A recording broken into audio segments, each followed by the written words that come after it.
Hey guys, what's up? It's Jules here for What Culture Gaming, and I'm joined by Josh, who is a relatively new presenter on the channel, but he has actually worked for the company for some while, producing content and lists, which I've kind of bastardized and stolen like the vulture that I am, and just slapped my whole Tesco value comedy all over it. But basically, he is what we call in the business as a good boy.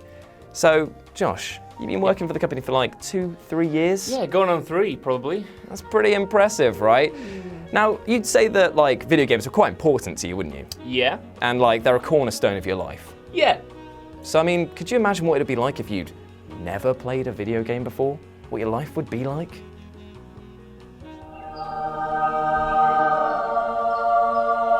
Josh. Sorry. What's that about? Sorry, man. It was good. What about you, Jules? What if you had no video games in your life? No video games in my life.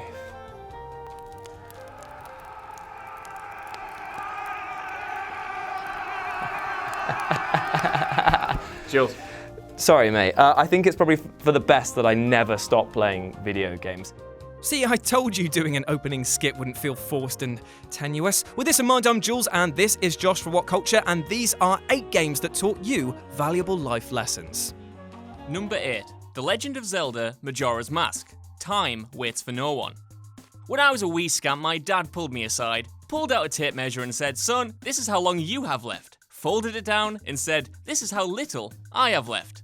When I stopped crying, I realized he taught me an essential lesson. Time is a valuable commodity. A less traumatizing way to communicate that lesson would have just been to stick me on The Legend of Zelda Majora's Mask though, which sees Link coming to terms with the fact that he only has a limited amount of time allotted to him to save Clocktown from the impending doom of the moon. To drive that message home, Majora's Mask tasks players with completing the game while dealing with stringent time management issues, lest their hours of effort will fail to yield anything but utter failure. This provides an appropriate reflection on life, where it often seems like we have all the time in the world to achieve our dreams and goals, only to eventually come to the crippling realization that, when it's too late in the night no less, that the hours don't last quite as long as they used to. Number 7. Getting Over It with Bennett Foddy teaches you to never give up. Defeat is something we will all face in life, whether it's from work, from your friends, or when Rich uses Chilling Grasp and our daily Magic the Gathering games and uses my 10/10 Trample Beast. God damn you, Rich! And you will taste defeat more than a foot-licking fetishist with the game Getting Over It with Bennett Foddy.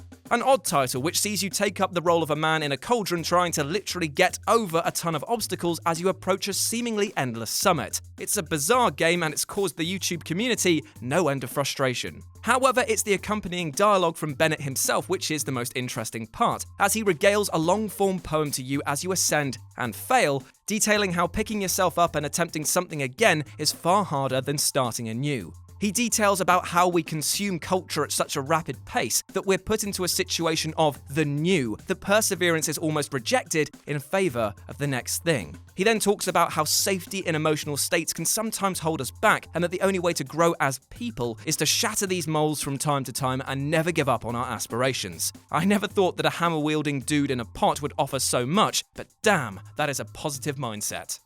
Number 6. Fallout 1 and 2, Causality.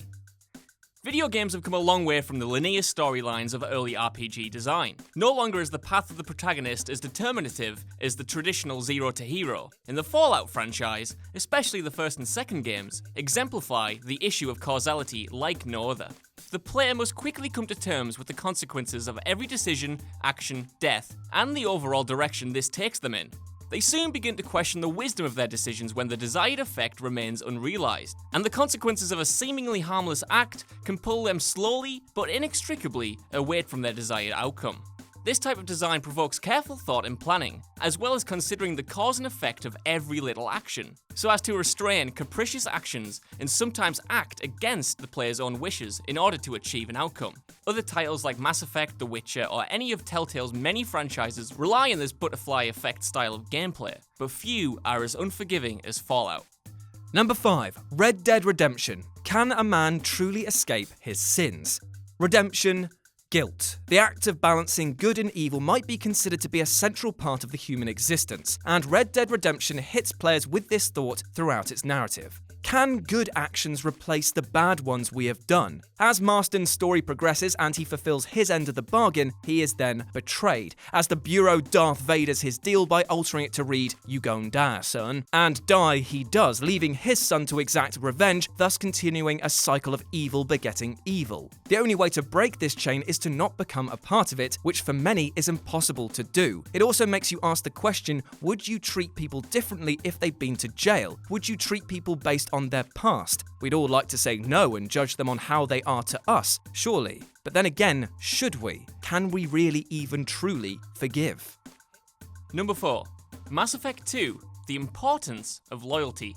Unlike the other two games in the trilogy, Mass Effect 2 is more concerned with letting players explore an exciting universe, rather than furthering the overarching Reaper plot, with the focus being entirely on gathering a group of misfits capable of embarking on a suicide mission. Obviously, with this being an RPG, it's on you whether this mission goes off without a hitch, or whether the eventual strike will live up to its ominous moniker. Literally everyone in your squad can die, even you. But one major thing you can do to increase your chances at survival is completing the loyalty missions for everyone in your squad, embarking on a personal quest with them that allows you to gain their trust. The bond you've secured means they probably won't die in the final assault, perfectly echoing a life lesson on the importance of trust. At the start of the game, these characters are strangers, but by the end they're ride-or-die bros just like me and Jules. Hell yeah! And the only reason any of them get anything accomplished is because they trust each other. Number 3. Shadow of the Colossus, the Paradox of Nature. Nature is a lovely thing, isn't it? That's why we as a species seem to be so content in covering up the f***ing place in concrete. Such is the paradox of nature, though. We want to appreciate nature, but we want to survive within it. How much is too much when we take from nature to provide for our society? Does the life of a planet outweigh those that live upon it? Well, Shadow of the Colossus approaches that same thinking, but not through such direct means. Wander is tasked with killing 16 colossi in exchange for resurrecting Mono for reasons only known to the developers. And these things are beasts of beauty, tragic creatures who seem to offer no threat to the world yet are slain for the life of just one person. As the game begins, you ask yourself, is killing the colossi a price worth paying for Mono's life? But by the close of the game, you end up thinking, is Mono's life worth forfeiting for the colossi? This question of man versus nature is something we are in constant flux with, and while the game offers no answer, it teaches you something much more important: to be aware of the situation and therefore be able to do something about it. Number 2. What Remains of Edith Finch? Living Your Dreams. What Remains of Edith Finch was full of rich stories, but the one that resonated most with players had them taking control of Lewis, working at his job chopping fish heads at a salmon cannery. While players dragged one fish head to the guillotine after another, a psychiatrist's letter explained that to get through the mundanity of his work, Stanley began daydreaming about a fantasy world, also controlled by the player, at the side of the screen. He becomes more withdrawn from his own life and more immersed in the fantasy he created, represented by the daydream slowly taking over the whole screen and replacing his boring job entirely. Eventually though, reality becomes too punishing in comparison to his own creation, and he kills himself. Not only is it particularly poignant because just about anyone can relate to escaping into your own thoughts to get through a menial day's work, but it also highlights the importance of making your dreams a reality and not letting them stagnate. Everyone has aspirations that build up in their head, but there's no use keeping them confined there if your real life isn't satisfying you. Otherwise, you might end up as unhappy as poor Lewis here.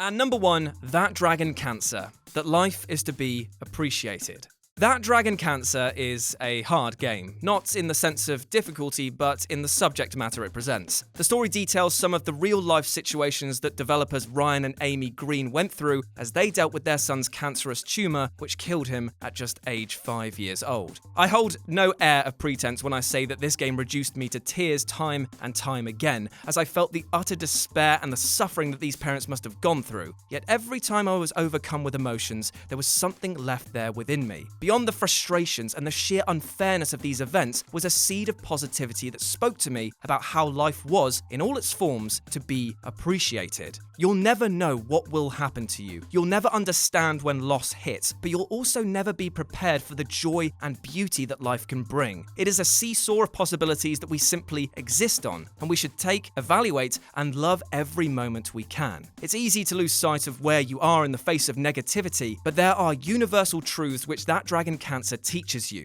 Life is. Death is. You matter every moment between those points. You're welcome. And that's our list. Do you have any other games which taught you valuable life lessons? Well, let us know about them down in the comments section below. Then why not swing by whatculture.com for more news and articles like this every goddamn day. As always, I've been Jules. I've been Josh. And we'll speak to you soon. Hey guys, thanks for making it to the end of the video. Aren't you a star? Don't forget to like, share and subscribe below. And also there's probably more content floating up above my head, so why not check that out as well? Could be a laugh. Probably. 6 out of 10.